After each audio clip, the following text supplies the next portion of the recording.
Thank you, Mr. Speaker. I wasn't going to take a call on this because it's been handled by David Clendon, who's not able to do so, but I was inspired by a number of comments that people made, and we are voting for the bill.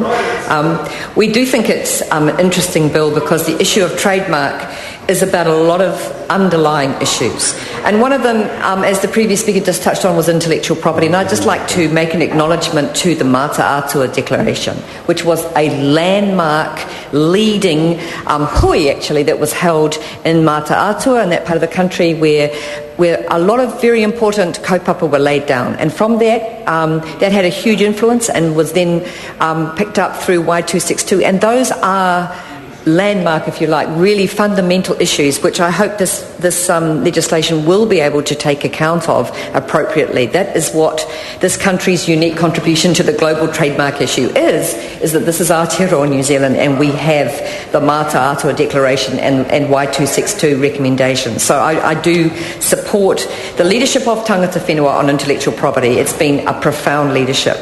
However, I'd like to address the issue of counterfeit, because it's an interesting word, and I think we did have examples of counterfeit and unfair trade. And in many ways, the Green Party would say that Trans-Pacific Partnership is another example of unfair trade, another example of how we are not robust enough in our attitudes towards trade, and that although the trademarks legislation is going to assist, there are some fundamental issues that it cannot address. However, it does raise this issue in a good way. It does make us talk about what is a good trademark. And if you take something like Te Waka Toi, which has been very, very powerful, it has assisted Māori artists to export around the world, and it's a robust trademark, and that's what this bill is trying to support, the robustness of any trademark available.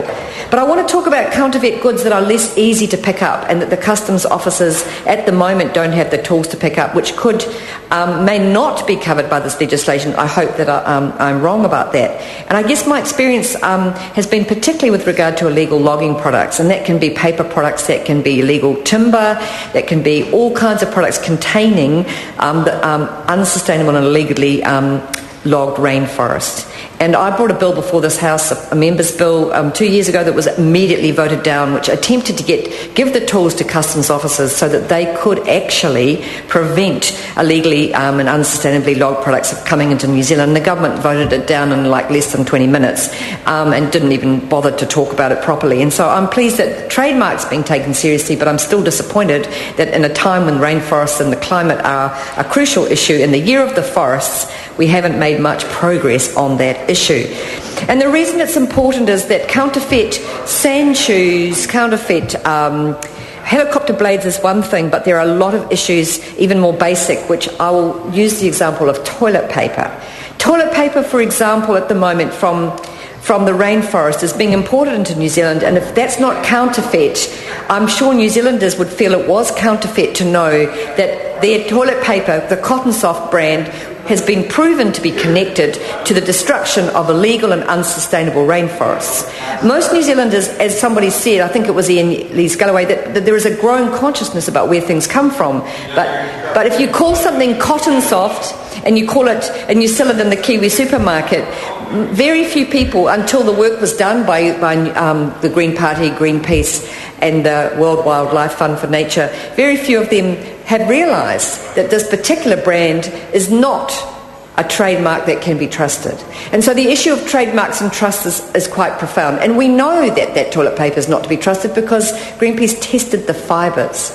And it comes back to what's behind trademarks, which is what is the chain of custody? What is the certification which can give you the right to believe that trademark is actually robust?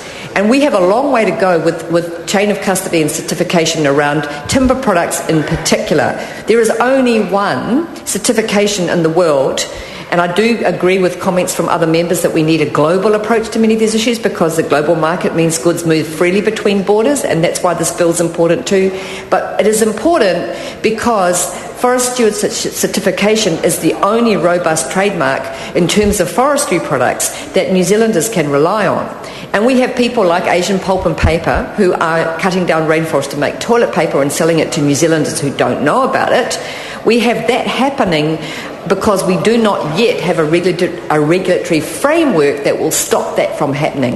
And I will be persisting on this issue as well as the trademark bill, because I believe that while importers of things like toilet paper are using fake certification, it is not always defined as counterfeit, and I'm not sure that it'll be picked up by this bill. But that's the problem, Mr. Speaker, is that a lot of counterfeit things are actually given what I call greenwash certification, bogus certification.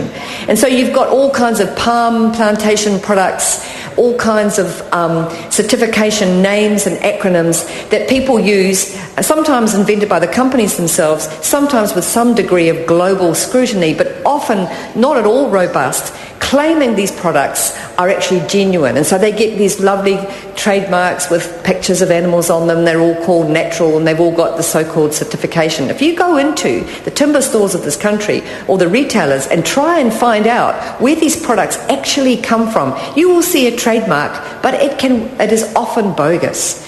Some stores have made huge progress, and we have worked with Greenpeace for a long time. We have seen many stores step up to the plate.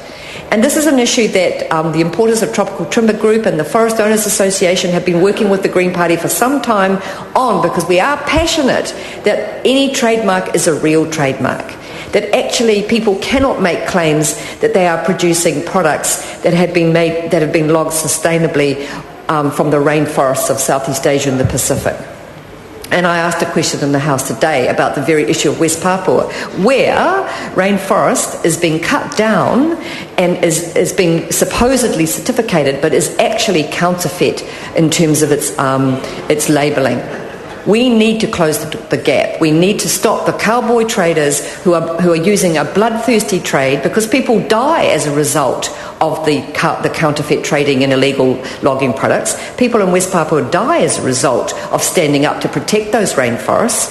We need a robust regulatory framework such as the Lacey Act, which has been brought in the United States, which makes the producers of timber and the people who retail them within countries accountable, not just at the border. Now, it's good that this bill addresses issues of customs, but I'm not sure that the issues that I've just talked about will be addressed, because it's so much more than just a trademark.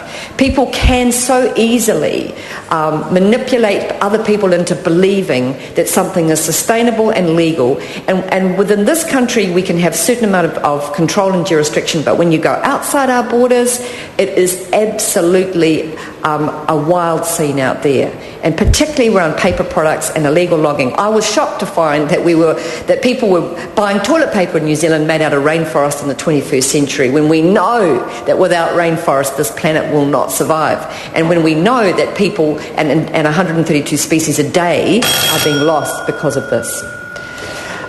Thank you, Mr. Speaker. I haven't quite finished. That was a warning bell, I think. 2 minutes to go. Yep. We're not in committee stages, but thank you. So what I would ask is that we will be supporting the trademark and copyright legislation, but we would ask for a deeper debate, a more robust definition of what is counterfeit. We must go below the surface. We must stand up for fair trade dealings. And that's not about supporting free trade deals. It's about saying we need to go through a chain of custody. We need to be able to work back from the retailer of products in Aotearoa, New Zealand, right back to the land where it comes from. And that day will come when you will pick up an item and you will be able to trace on it exactly who produced it. But at the moment, we are going to need legislation in the meantime, and we are going to have to make those changes very robust, because otherwise people will lie and people will die. And that's, Mr. Speaker, the most important point I would make about the illegal and bloodthirsty trades that counterfeit as genuine in this planet at this time. But we do support the bill, and we do see it as progress. Thank you, Mr. Speaker. Mr. Speaker. Hilary Calvert.